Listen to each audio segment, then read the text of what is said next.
about you, but through Christ I can do all. Stand up tall with my left foot, post up on the wall. Easy to fall in the streets, life can get hard. Streets used to be a lot different from what man recall. Me a aim for my post like a soccer ball. Feel run the road that don't need a map at all. Babylon them want to hold me with a strap at all. But man a liar, me no Cancer nor Capricorn. Though they want to see me fall, I'm gonna be okay. Though my back's against the wall, I'm gonna be okay. They fighting me now, I'm gonna be okay. Jehovah eyes are watching me now, I'm gonna be okay. Sego, welcome. My name is Joey, and I'm Cree, and I'm originally from Musqueam, Alberta.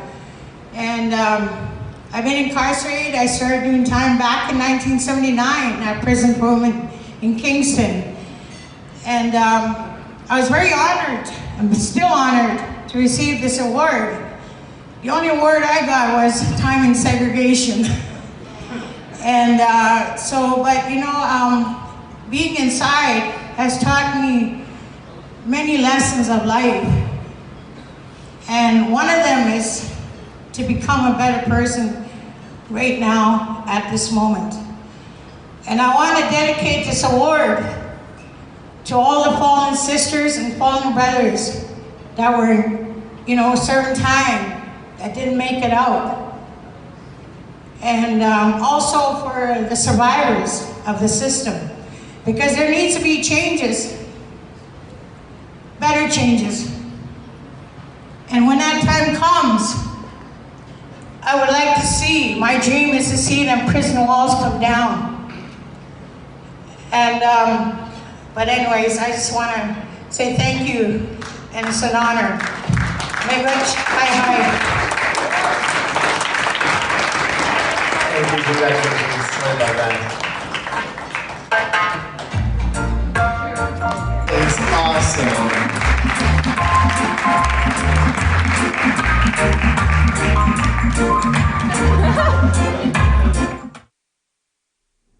Welcome to Hope in the Six. I'm your host, Eddie Martinez, and today we have a special guest, a Cree woman who says systematic racism led to her conviction in 1979.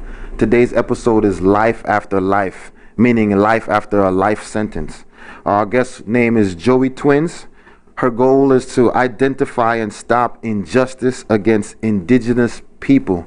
This is going to be a very wonderful and informative show. I want you to stay tuned, keep watching. It's going to break down, you know, the racial barriers that people face.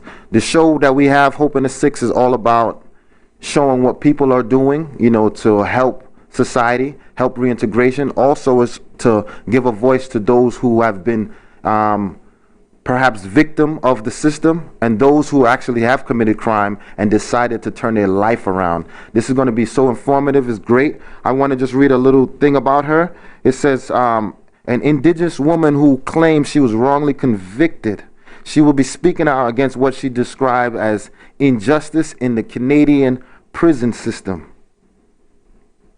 She says, when we walk into prison, we are labeled as no good, drunken, welfare Indian. There's a lot of racism that happens in the judicial system, says Twins. At this time, I'm going to go over into another video. But I want to tell you about the video. The first clip that we just played was with Joey Twins at a gala event, One Love Gala events. Shout out to Habib. He was responsible for putting this together. There's a bunch of chaplaincies and, you know, ministry, prison ministry, when it deals with Jews, Christians, Muslims, and how they go into the prison system and preach and bring hope to those that are incarcerated. At this time, I want to go to a video with a man named Dmitry Kanovic. He's a musician. He's a keynote speaker. As well as, it says, our project, this is his words, Dmitry Kanovic. Our project invites world-class musicians to present an electric repertoire of classical favorites and less well-known compositions in solo and in small ensembles, recitals. These intimate These intimate presentations include personal interaction between performers and audience members to elevate the recital experience from passive consumption to interactive engagement. So he goes with a group of musicians that plays in the prisons. That's why I want to highlight it. It was at the same event that Joey Twin spoke. So later on, Mr. Dimitri came with his musicians, and they played like a symphony, with different musicians playing their instruments. This is what they did at the event to those that were incarcerated and were released and were receiving a reward at the One Love Gala. But also he goes to prisons and do this. So I want to just highlight it because people in prison, sometimes people consider them the forgotten population. But this man and his group brought the symphony to the prisons, and they enlightened them with musical compositions to kind of uplift them. So this is what Hope in the Six is about, to highlight what people are doing. And I want to highlight Dimitri at this moment. So keep watching as we go to this clip. What we normally present in prison, we present fundamentally, explicitly classical repertoire, no jingle bells, no some idiotic, clown things and something like that, because we respect the audience. But today we're going to show you two pieces which are purely classical, and the last one will be a surprise you will hear. I think Katrina will introduce it. Thank you.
Are you retiring smart?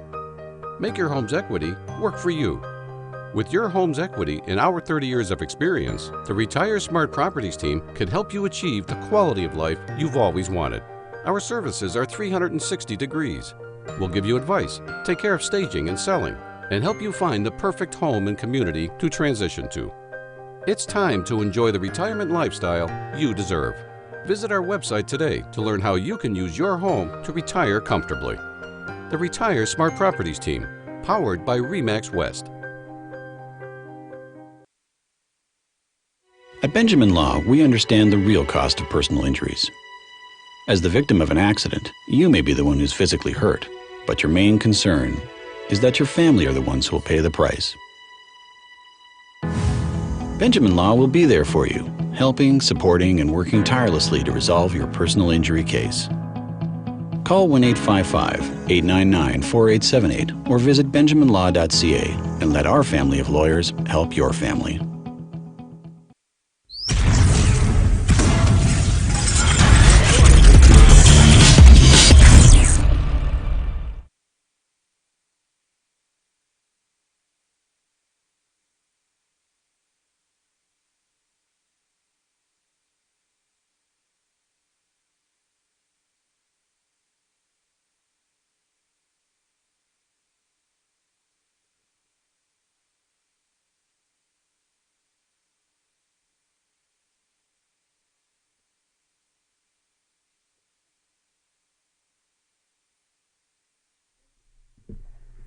Welcome back to Hope in the Six. I'm your host, Eddie Martinez, and today we have special guest, Joey Twins. Welcome, Joey. Hi. So we're going to talk about your story. The name of this show is called Life After Life, Life Sentence. You know, you've been wrongfully convicted. You know, we want to talk about it. So let the audience know your story, you know. All right. Well, I'm originally from Alberta, and this crime that I'm in on originated from Edmonton, Alberta. Mm-hmm. It was a time that I was only young. I believe I was only like 18. Mm-hmm.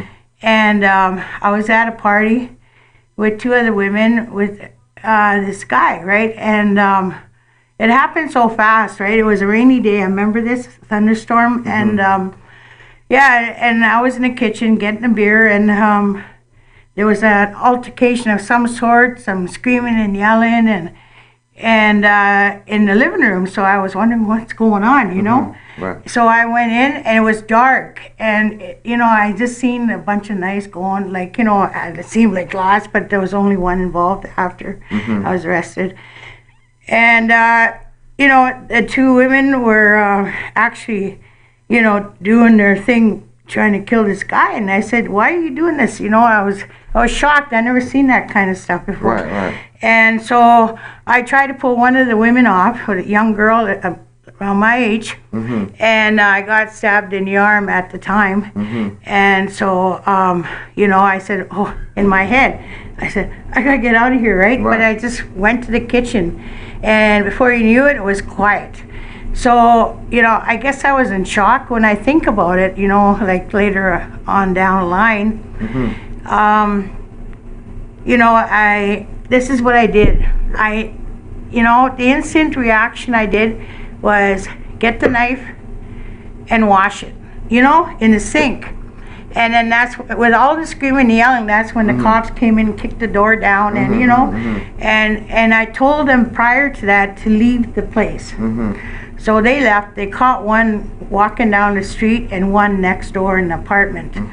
And, but anyways, it happened so fast. And when I was cleaning the knife, I wasn't really thinking about prints or anything, you know. All I wanted to do was to help. And this is what happened. So when I was doing that, my prints were on the knife, and that's how they, you know. Okay. Yeah, and, you know, and when I think about it, you know, like, I thought, wow, you know what? I gave up my life because my lawyer basically sold me out to the Crown and the other two lawyers and said, oh, if you plead guilty, you know, you'll get, you know, 10 years life. Right. If you don't, you take it up to, you know, and then fight it, then your co-accused are going to testify against you. So at prelim, I knew the disclosures, right? Right. And I knew they put it all on me and everything, and you know what? It hurt, but what can I do about it, right? So being, you know, in that old school mentality, what I was brought up with, you know, you don't rat nobody out, right? Irregardless if they snitch you out, right? But that's my story, you know, and, you know, somebody asked me inside, even the parole officers, even friends, you know, even my family, if you were to do it like this whole thing again, how would you work it now? I said, well, first of all, I wouldn't have done what I wouldn't be in that situation. You know, and two, if I was, I would not be touching anything. Because if I'm not directly involved, yeah, I'm guilty because I was there. Yes. And am I guilty of killing or taking a life? I said no. You know? So, you know, that happened many years ago, and, you know, I could speak about it because it's my truth, right? So when you lie, you can't remember all that stuff, you know? It's true. That's true. So, you know, so your lawyer was trying to say, hey, man, take the plea. Did you take the plea, or how did that go? What I did, you know, like, when I was sitting in remand, like in Fort Saskatchewan, I said, you know what, I have to do this. I can't do life 10. I mean, life 25, sorry. And I said, I'd rather take a deal and take 10. And that's how I got a life 10. But, you know, I'll get into more details why I spent all these years. Right. Okay, so we're going to go to a video clip at this moment, and then we're going to get back. Hope in the Six. Joey Twins. What we normally present in prison, we present fundamental.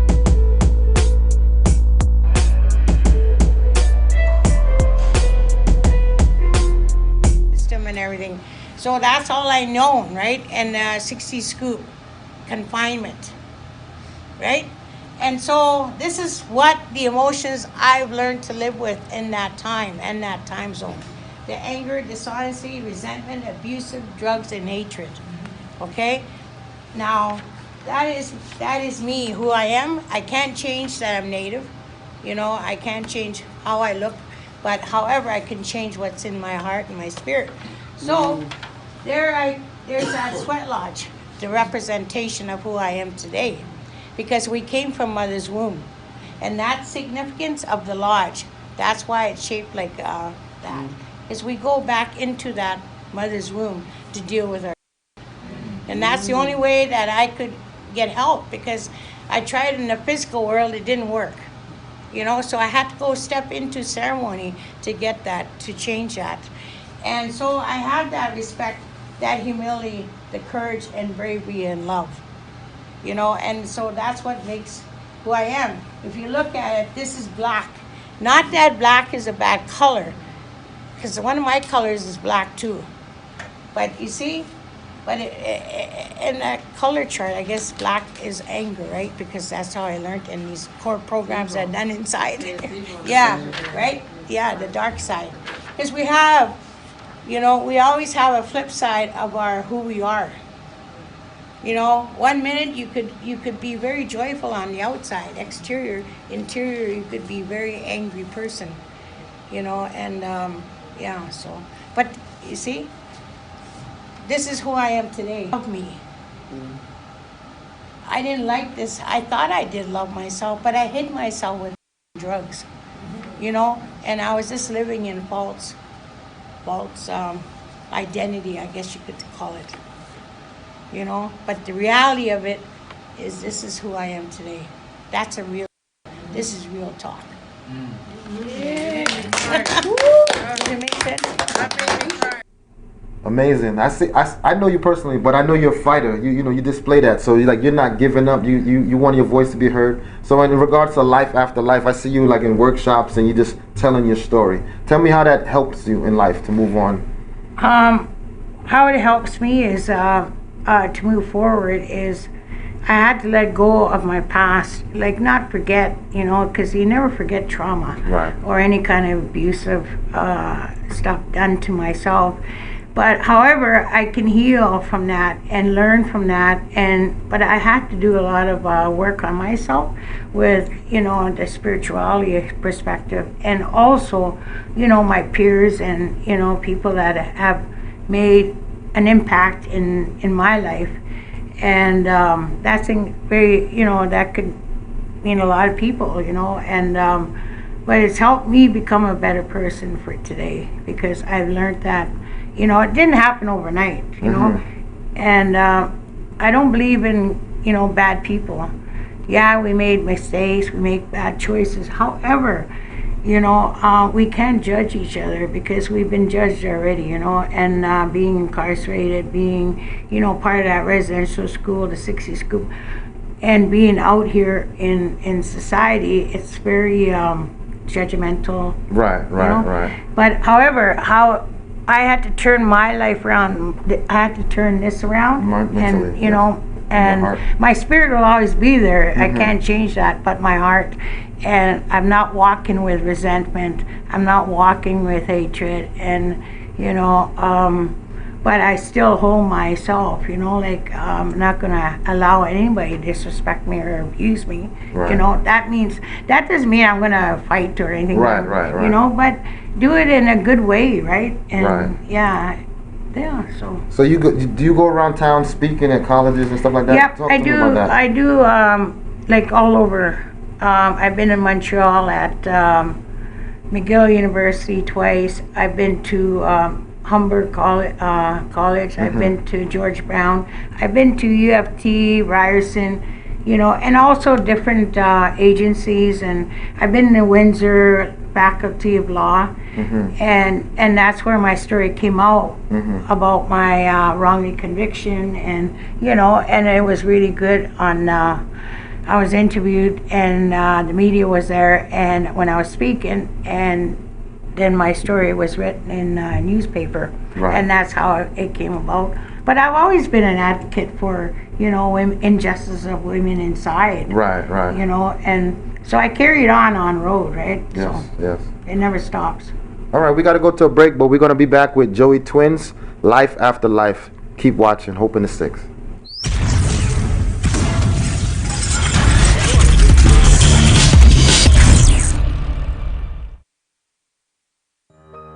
Are you retiring smart?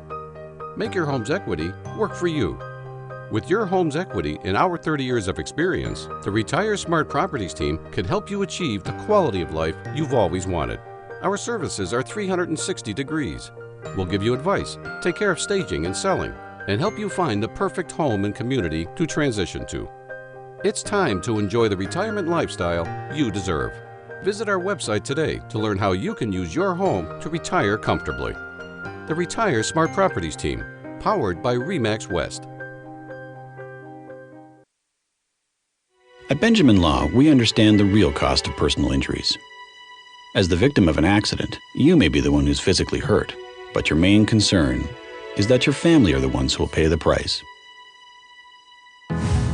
Benjamin Law will be there for you, helping, supporting, and working tirelessly to resolve your personal injury case. Call 1-855-899-4878 or visit benjaminlaw.ca and let our family of lawyers help your family.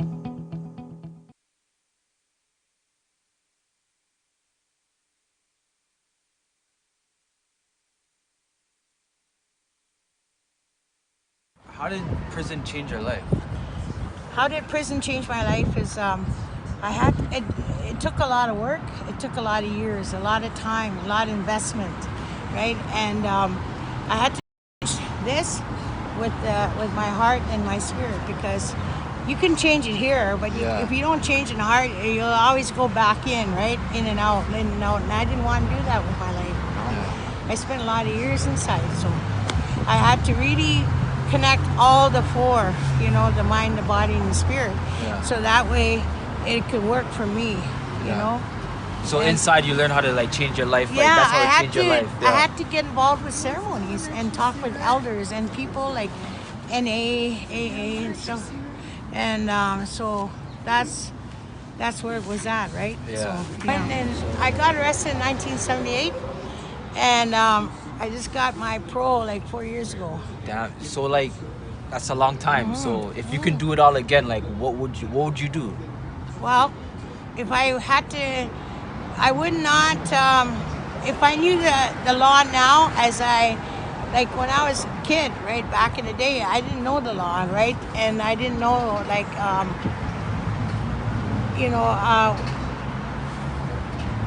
where I got caught up in the judicial system, right? Yeah. So, being from a racist province like Alberta, I didn't really have a chance, right? Yeah. And so they had to fill a bed, so why not me? That's how I see it now. Yeah. But now, I would fight it. I would fight for my freedom, without having to snitch nobody out. Yeah. I started advocating. I educate myself and to learn about Indigenous law and law in general, right? And how I can make change inside and fight for women's rights and for brothers as well too.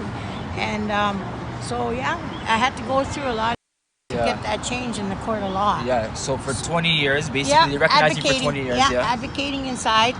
And so when I touched road, when I got out, I kept continuing speaking for the wrongly convicted and for people, for women that can't speak for themselves. Welcome back to Hope in the 6. I'm your host, Eddie Martinez. Today we have Joey Twins. Today we're talking about life after life. Welcome back. Listen, there's so much to talk about. I want to talk about your experience inside. I want to talk about your lawyer making you plea. There's a thing called the GLADU. What's your role in that law that was established? The GLADU principles. Well, how it came into effect was that I believe it originated when the guys were, from inside Aboriginal initiatives and Aboriginal offenders, and and there's the GLADU principles in relations to our cultural, our who we are, all that residential school and 60s school, how it intertwines and how come we are the way we are today. Right. You know, Like a historical information from and it was our people that had to get that on black and white and to enforce it to Correctional Service of Canada. Right. So to have our brothers and sisters released. Right. Or if they're, the parole officers making, submissions, and they have to include that in the paperwork. Right. Prior to the parole board. Okay. Yeah. So when you were locked up, this came up somewhere along the line. Yeah. So prior to that, there was no help for you guys. No, being not really. Indigenous, right? Yeah, being Native and stuff, right? It was very harsh for us, and like I did, 20 years at prison for women in Kingston before it closed in 1998. So when I first went there was a lot of top range was full of Native women and women from across Canada, right? It was only one penitentiary, so it was like a little Europe, and you would never know that place existed right there in Kingston. Okay. So what I want to ask you now, you said you had 10, right? You was given originally 10 years. Yep. So what happened to make it be more years? What kind of... Okay, I'm going to say something, like my past was not the best, Right. It was very colorful, and so, when I first started doing time, 1979, June 13th, I escaped from prison for women. I wasn't out very long, but, I thought, what, if I can have one more last, rendezvous in the, and out there in the free world, I might as well do it now. And at that summer, there was a lot of escapes, because they were building the new walls. And so what they did, the western wall of prison for women, they had it torn down and they put partition as high as the wall. So we went through there and we went underneath, but when we got there in my escape, my friend Sam and I, there was big hinges and, and there was a spike in the ground. So when we got there, we had to, basically think fast, right? Because we're out there, and everybody else is in the cafeteria or on the ranges. It was during supper time. Right. And we're kind of influenced on homebrew, so gave us more balls, I guess, but we got out of there, and then when I got arrested in Saskatoon, I was brought back to prison for women, and I went to court, and I got three months concurrent. You see, in with a life sentence, we don't get no more time. Like, we don't get consecutive. They could add consecutive, but it doesn't. What they do is push like time ahead, like 3 months past my eligibility date. So that's how they worked it. Okay, so for a total, how much years did you spend? Well, altogether, I would say 37 to 38 years. I started doing time in 79. Out of that, I'm 61. I was 18 going on 19. So out of that, I would have served 38 years. Well, to be exact, about 37. And most of that on parole was basically going on 4 years. Out of that. Right. 40 years, I guess, And so, it's a long time, Right. So you have life after. You learned anything? Have you learned anything through your experience? I mean, I've learned, from being inside my experience. Like I said, I was not a nice person, and because, and you know what? It wasn't one day we decide, we're going to have a riot, and do this. It had to have been a justifiable reason.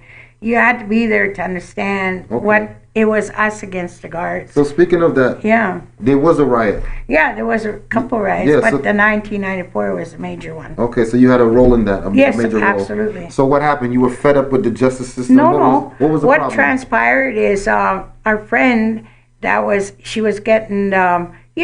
she was cutting herself on the arms, and it was during Medline, and I was in my cell on B range, and I was doing crafts. I could hear, this commotion, but I didn't know what was going on. So I proceeded to go to the activity building, and I peeked through this little little window through the wall, and you can see the med line from there.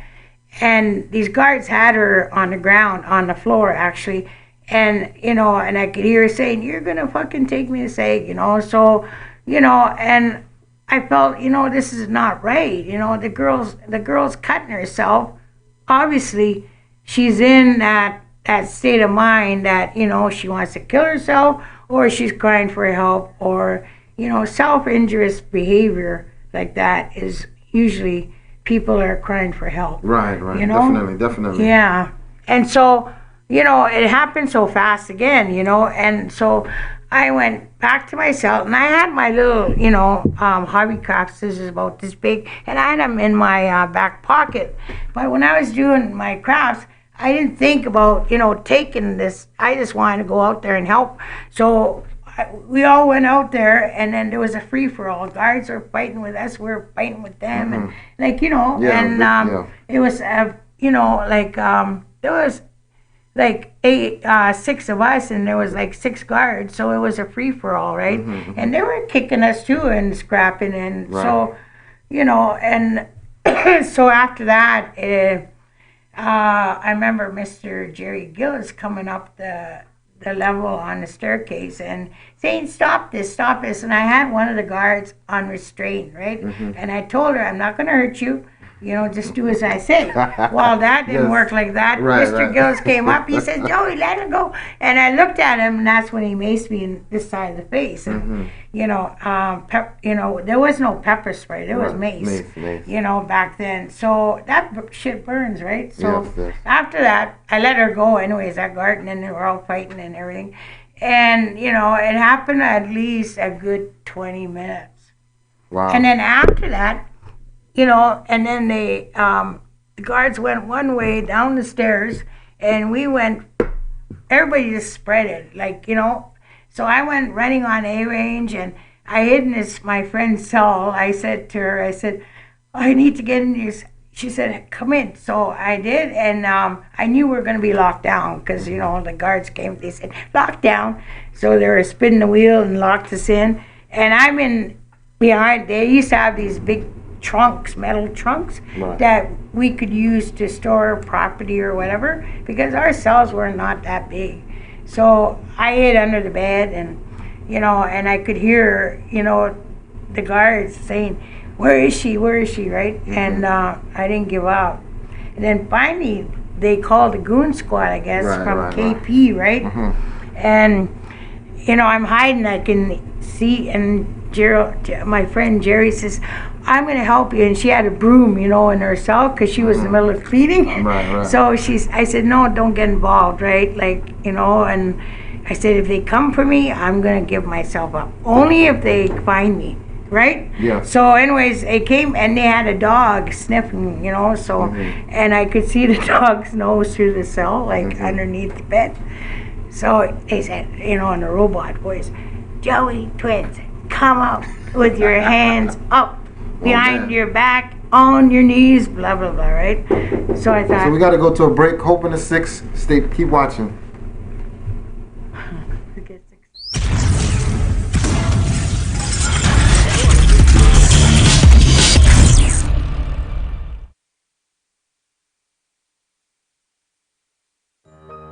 Are you retiring smart? Make your home's equity work for you. With your home's equity and our 30 years of experience, the Retire Smart Properties team can help you achieve the quality of life you've always wanted. Our services are 360 degrees. We'll give you advice, take care of staging and selling, and help you find the perfect home and community to transition to. It's time to enjoy the retirement lifestyle you deserve. Visit our website today to learn how you can use your home to retire comfortably. The Retire Smart Properties team, powered by RE/MAX West. At Benjamin Law, we understand the real cost of personal injuries. As the victim of an accident, you may be the one who's physically hurt, but your main concern is that your family are the ones who will pay the price. Benjamin Law will be there for you, helping, supporting, and working tirelessly to resolve your personal injury case. Call 1-855-899-4878 or visit benjaminlaw.ca and let our family of lawyers help your family.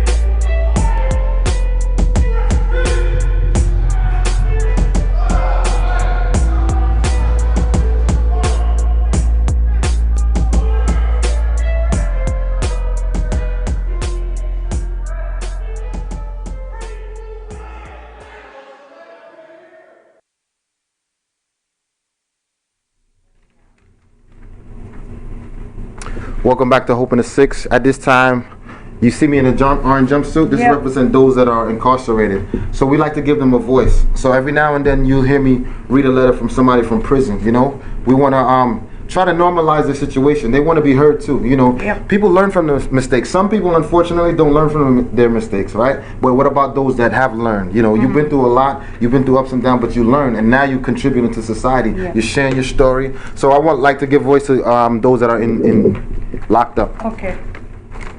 What's up, Eddie? How you doing? Yeah, it's been a while since I've seen you guys. Hope everything is good. Well, you guys are always good. You guys are the one.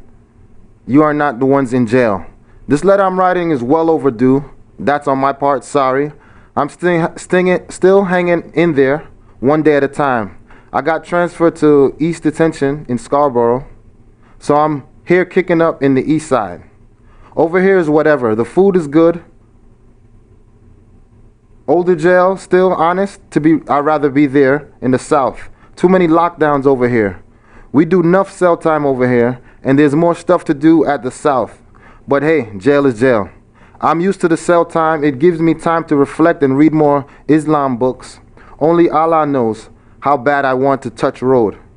I'm so tired of these whack city jails. I'm about to plead if I cannot get earlier trial dates. You know about those things, right? I'll just plead, right? The next trial date is in September. I have court to see if I could get an earlier trial date. If I can't, then I'm pleading. I can't do this provincial jails no more. The penitentiary sounds way better than this. Wear your own clothes, TV in your cell. They pay you to either work or go to school. Real talks. You could cook your own food. Pizza, chicken wings, burgers, jerk chicken. The normal regular things that people, you know, take advantage of in regular society. Now is like, you know, basketball, soccer, lift weights. Even my mom said if I can't do this no more, plead out. Sometimes the waiting game, you know, so it's just like, you know what? And people say I'm guilty when they're really not. Like, so it's very hard, you know. Right. The system, they're smart. They think they're smart. They want mans to plead. Up yet another black man's life. Indigenous, because blacks and indigenous are the most people that are incarcerated. You know, overrepresentation. I haven't wrote some tracks or poetry in a minute. My mind's not really there anymore. I was on a super workout before I got transferred. I was building my cardio, trying to lose some weight. I was running stairs and doing bare other stuff. You can't really work out over here. This place is whack. These city jails are going to drive me crazy. Spiritually, I'm alright. I know Allah is by my side 100%. Alhamdu Ilah. I don't know how to pronounce that properly. Praise to Allah, that's what it means. I read my Quran and so I stay in some peace of mind. Islam is the key to life. A lot of people don't know that though. I pray to get an earlier trial dates and beat my case. Inshallah, God willing. I hear what you're saying. I'm going to need a plan for when I get released. Big man thing. Or I'm just going to come back to jail. Mark my words, I'm never coming back when I get released. A lot of people say that, you know, but hopefully it's true, you know. They're not taking me alive, real talks. I'm going to school, finding a job, apartment, get a car, do whatever normal people do. Pay taxes, eat, drink, be married, then die. This is so funny, my brethren. If that involves staying out of jail, I'm with it. Real talks. Tell the people that I'm out there, my peeps, I said hello. How is Hope program going? Sound interesting. The music part, recording songs and stuff. If I was out there, I would have joined in, but I'm not. I'm locked up here, wasting the best years of my life away. Hopefully there's light at the end of the tunnel for me. The sick part of this jail is that anybody can visit anytime they want, just need ID. You don't need to schedule a visit. Well, that recently changed. Hope to see you soon. My hand is super cramping up. Please keep me in your prayers. It means a lot. Stay up, stay safe, stay blessed. DT. Well, blessings to him. You know, this is just a story, so I have to give them a voice. You know, like, you know, they're locked up, they're writing me. Why not share their letters? I mean, they don't mind. They want to. They want people to hear what they're saying. They want people on the outside to know what they're going through. You know, you've been through a lot, and you're now out. Tell me about the reintegration process, because now, being so institutionalized for so many years, like, it's come out like you don't know what to do. My father was incarcerated years back, and when the cell phones came out, he was like, "What is this?" Like, you know what I'm saying? So talk to me about reintegration. When I first touched road, like about 4 years, 5, going on 5 actually. My first release was in Toronto, here in the city, in Toronto, and you know, my friend says, "Oh, you got to get a phone." And I said, "I know, it's part of my conditions, right? You know, parole conditions, because we have to call, you know, if I moved from like one location to another, because that's conditional, right, release." And so anyways, we went to Eaton Center. I got a flip phone, right? And she said, "We're going to start with this." And I said, "Okay." So I thought, how do you wish she got me to work it and everything. I said, I can't even know which one is what. So you know what? I took it upon myself. The following week, I went and bought another phone with another friend, and it was a Samsung Galaxy, right? And you know what? I was always involved. I love technology, right? Okay. So that's how I got into it. You know, I just kind of, I never followed instructions, as you know, or I wouldn't have been in prison all these years, right? So, you know, I just did it myself. I learned it, you know, and I said, well, I'm going to be out here, so I have to learn how to work this phone. And then from that, it's history, right? And, so let me ask you this. But it was different. Even internet. Like, we got computers, even from P4 the last couple of years, but we have no internet. Okay. Right? And we don't have phones, because we have to use this pay phone by Bell Canada. There's one in each house, right? And then we have to load up our card, a phone card. So every month they have this date. You have to put in a 532, you know, so it clears through finance how much you're going to put in their phone card. Now, you know, that's another hassle, you know, and Bell Canada makes big money from all, you know, offenders across. I mean, you know, I don't like to say offenders, I said are people, right? Yeah. Because they are human beings, regardless if they're incarcerated or not. You know, and so, you know, they have to go through this process to talk to someone in the community. And it's screened. All our phone calls are screened and monitored. And there's a big sign on the wall. This phone call can be monitored, or.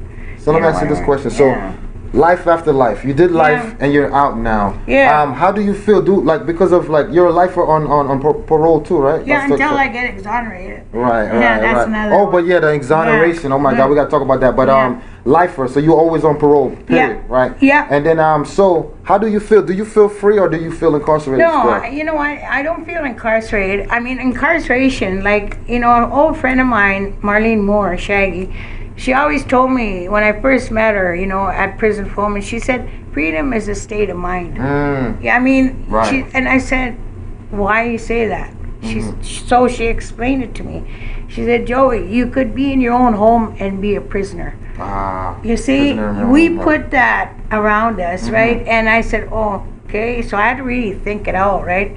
And it makes sense, you know, and being on parole is hard, you know, because we have conditions, and we have to follow through with that, or we're roped, right? They have a, you know, but it's easier than being inside. Definitely. Like, freedom is a must for everyone. Freedom is a must. So at this time, we're going to go over to Bars for Bars. Jason Fresh, Hope in the 6. What's going on, everybody? This is Jason Fresh, part of the Hope team. We got D the Poet. Yes, sir. Now, brotherly love overrides oppression and destruction, and down the same block we got a community revolution in progress. And just like the history of the Bloods and Crips started when the government took out the campus, mostly y'all to see what's in front. Never bothered to check out what's in the background. Now, woe to them that devise iniquity, that work evil upon their beds. When the morning is light, they practice it, because it is in the power of their hand. And they covet fields and take them by violence, and houses and take them away, until they oppress a man in his house, even a man and his heritage. Now, what was just spitted was taken from what was written. That's the B-I-B-L-E, you know, basic instructions before leaving earth, or when the prophets would speak of prophecy, people would get uncomfortable in their jeans. But proper preparation prevents poor performance. My goal is to make sure it doesn't repeat. From 2013 to 2017, a black person in the city was 20 times more likely to get fatally shot by Toronto police. Now, even though we're only 8.8% of the population, blacks were overrepresented. Use of force, deadly shootings, deadly encounters, the numbers are outstanding. Growing up, I was told the root of all evil was money, but nowadays the root of all evil is looking like the government. The first prime minister of this country was a xenophobe that wanted to make Canada an Aryan nation. John A. Macdonald's policies of forced starvations forced the First Nations out of their places. Micah chapter 2, verse 1. Love. Welcome back to Hope in the Six. Shout out to Jason Fresh and D the Poet. So let's talk about this before we close. Exoneration, because initially, before all the stuff that happened after incarcerated, because sometimes, you know, people, they lock up an innocent man, don't mean he's not going to get in a fight or get into stuff after being locked up. Yeah. But let's get back to the innocency that you're declaring, right? Mm-hmm. You're fighting to be exonerated. Let's talk about that before we close. Okay, I believe that, my truth is all I have. Right. And I've been innocent all these years. I'm not going to, because, someone told me inside, like, oh, you got to own some stuff, in order to get parole. And I said, oh, well, then I guess I won't get out. Right. Right. So, but I did, I didn't say, I was guilty, I killed someone. No, I didn't, and they still gave me parole. Mm-hmm. And you know what? And that's all I have is my truth. So now I'm in the process of, McGill University in Montreal. The law students are willing to open my case, and when I think about it, my cousin and I were doing some research, in Edmonton, they have no records of me, of my case or anything. Mm-hmm. So, because everything was on paper back then in the 70s, right? Yes. Now everything is on computer. And I said, wow, like, where is my files? Mm-hmm. There's nothing. Right. So I said, does that mean I'm a free woman? I wish it was that easy. It's not on paper. It doesn't happen. Yeah, Say, though, so, you know what? It's going to be like me against them, right? And so, and I always believe that, I've always said, you know what?